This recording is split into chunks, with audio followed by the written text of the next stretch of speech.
So there was this product lately going viral. It was a Riedel shot in a white bottle. I'll put a picture here for the reference. I'm sure you have seen it on Instagram or internet for sure, YouTube somewhere. So today I'm trying a mask.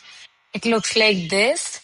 It's a Legend Riedel Shot 100 two-step hydrogel mask, as you can see. So it's like the same serum, but in a mask. So I was really excited to get this. So let's just try it with me. So this is how it looks. I have cut this. It looks like this.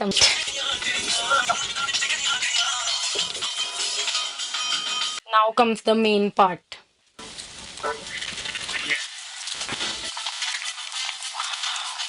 Wow. Okay,